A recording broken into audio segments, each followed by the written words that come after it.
मुलायम, मेरा घर सिरसी है। मैं पूर्णिया डिस्ट्रिक्ट का जिला सेक्रेटरी हूँ MIM पार्टी का। आप लोग कहीं देखे सुने भी होंगे मुझे, बहुत लोग नहीं भी देखे होंगे। तो और आपके बासुल बाबनडोब स्कूल में मास्टर अब्दुल गनी साहब जो रहते थे, उनके सबसे छोटे बेटे हैं। आप लोग बुजुर्ग लोग मास्टर अब्दुल गनी साहब को जानते होंगे। तो असल मकसद हमारा यहाँ जमा होने का ये हुआ कि हमारे अब्बू जान मरहूम 1987 की सैलाब में, मैं इतना छोटा था, उस उम्र में मुझे यहाँ लेके आए थे। और यहाँ मैंने जो बदहाली देखा था उस ज़माने की बदहाली यहाँ पर ऐसी थी कि आप लोगों के आंगन में गड्ढा पड़ा था, पानी पूरा एकदम था, पूरा घर द्वार पूरा एकदम दीवारें गिर गई थी, लोग बेहाल थे। हालांकि एक आंगन में मैं गया, उनका नाम आज मुझे याद नहीं है, तो वहाँ जाते ही बच्चा सब बोलने लगा कि मास्टर साहब हम साथ कुछ उखाड़ देना नहीं है, हमारा 3 दिन तक करार मोक्चाला खेची। ये कहानी खाड़ी बासोल का है और ये कोई लगो कहानी नहीं है, मेरे बचपन की हकीकत वाली कहानी है। तो आज मैं दोबारा अल्लाह ने मुझे इल्म से जो नवाजा, जिससे भी अल्लाह में हमको अल्लाह ने जवानी दी, और आज हम फिर इसी इलाके में आके घूम रहे हैं, तो मुझे बड़ी तरस आ रही है कि हालात तो बहुत बदले, लेकिन यहाँ के हालात कुछ नहीं बदला है। क्या बदला है? कुछ आप लोगों को कुछ बदलता हुआ नजर आया है यहाँ? क्यों नहीं आया?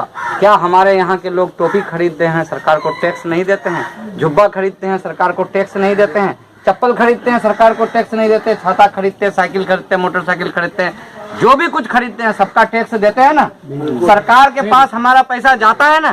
फिर सरकार हमारे साथ इस तरह की नाइंसाफी क्यों कर रहा है? और इस नाइंसाफी का जिम्मेदार कौन है? क्या आपने कभी टटोला? क्या आपने कभी 70 सालों का मुहासेबा किया कि जहां दुनिया चांद पर पहुंच रही है, जहां दुनिया इतनी तरक्की किया है कि अमेरिका में कोई बैठ के बात करता है तो आप यहाँ मोबाइल में सुन लेते हैं? सुनते हैं कि नहीं सुनते हैं?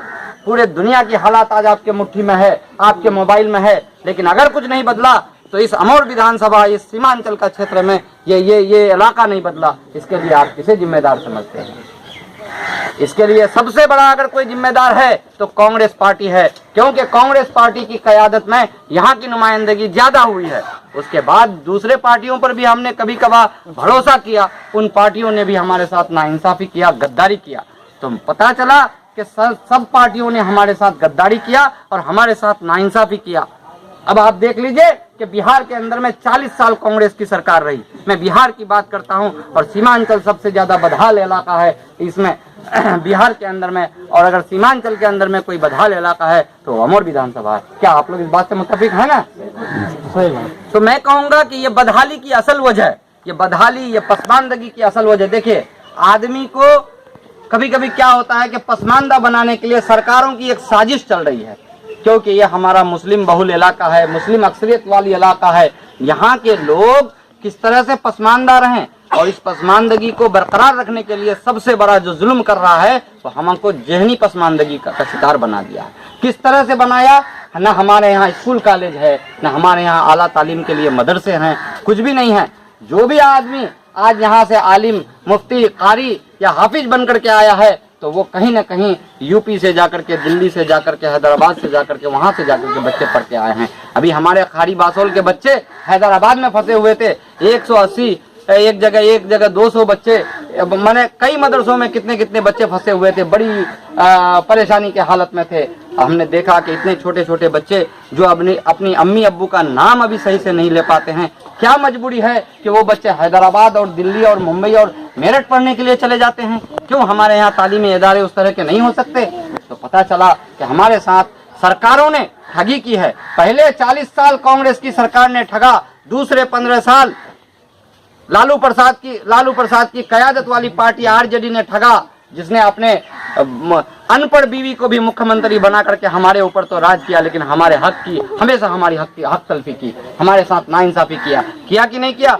दूसरी बात, जब नीतीश कुमार अपने आप को विकास पुरुष कह करके आया और उन्होंने 15 साल से लगातार हमको ठगने का काम कर रहा है, क्या हमारे लिए कुछ करके दिया? हमारे बच्चों के लिए कुछ करके दिया?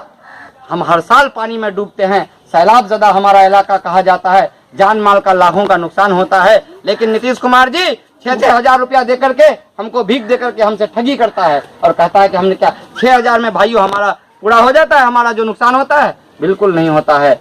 15,000 करोड़ रुपया 2017 के सैलाब के बाद वर्ल्ड बैंक से आया, उसी पैसे की ठगी करने के लिए आपको 6-6 हजार की भीख दी जा रही है मेरे भाइयों बुजुर्गों दोस्तों। तो कहने का मतलब है कि हम असल पहचाने कि क्या वजह से हम पसमानदा हैं। इन सरकारों ने हमारे साथ नाइंसाफी किया है। जिसकी भी क़यादत यहाँ आई है, उसकी क़यादत में जिसकी भी रहनुमाई हुई है, उसने हमारे साथ नाइंसाफी किया है। देखिए, हमने सबसे बड़े अपने जय्यद आलिम जिसके ऊपर हमने भरोसा किया कि मौलाना असराउल हक साहब को अगर हम पार्लियामेंट भेजेंगे तो हमारे यहाँ अक्सरियत वाली जो इलाका है, मुस्लिम इलाका है, इसके हक और हुकूक के लिए लड़ाई करेंगे।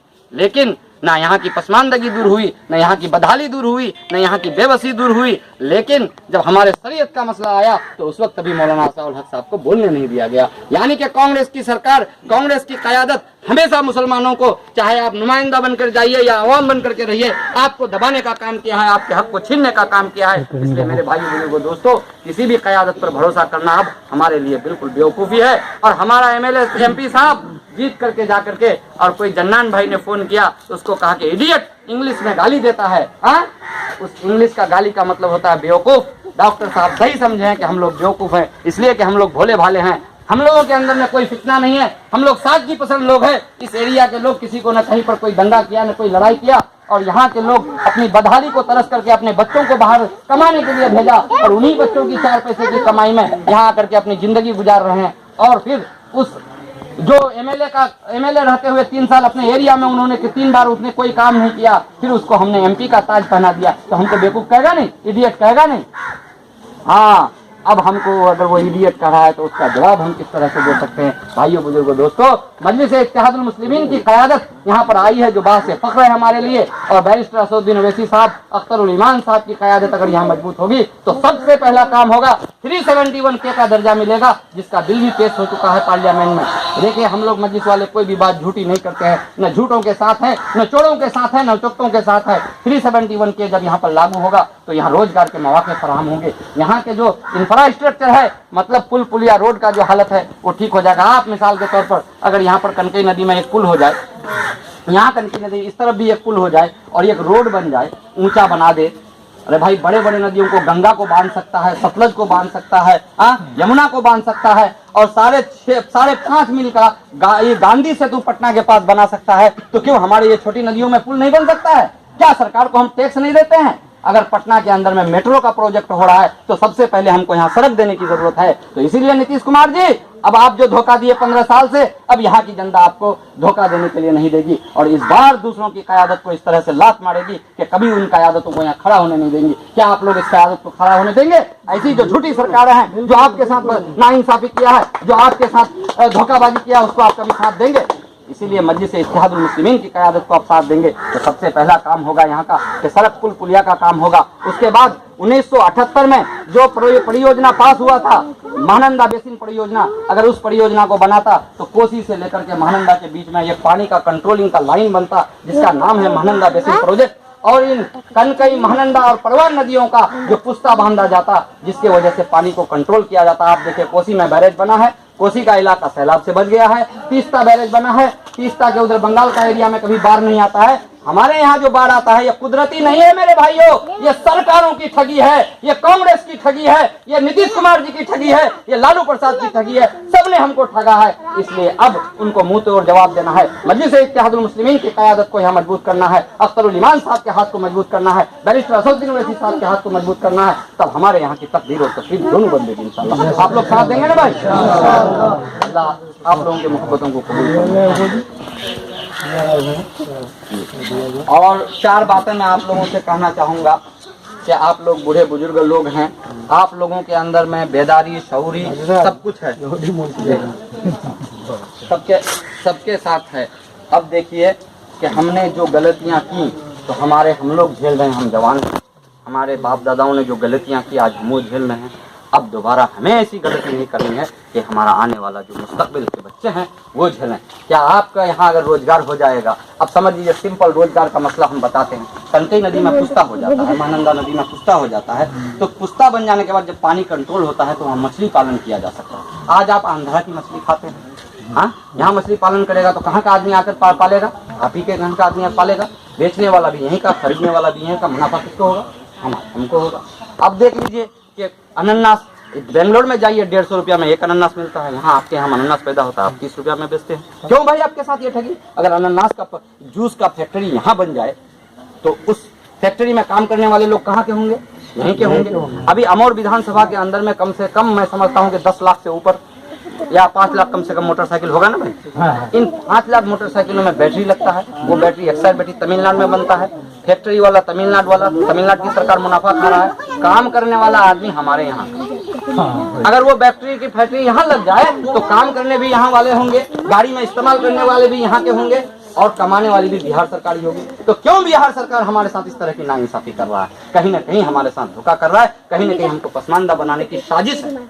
इस सीमांचल का जो एरिया है ये बहुत लंबी साजिश के तहत पसमानदा बनाया गया है। इसलिए बुजुर्गों से कहूंगा कि अब आप लोगों के बच्चों के लिए आप लोग दुआएं कीजिए और तोहफे में मजलिस इत्तेहादुल मुस्लिमीन की क़यादत को मजबूत कीजिए। आपके लिए, आपके बच्चों के लिए सबसे बड़ा तोहफा होगा कि आप बैरिस्टर असदुद्दीन ओवैसी साहब के हाथ को मजबूत करेंगे, अख्तरुल ईमान साहब की कुर्बानी को कबूल करेंगे। इंशाअल्लाह अज़ीज़ मजलिस की क़यादत यहाँ मजबूत होगी तो आपके आने वाले मुस्तक़बल जो है सुनहरा होगा इंशाअल्लाह अज़ीज़। अस्सलाम वालेकुम।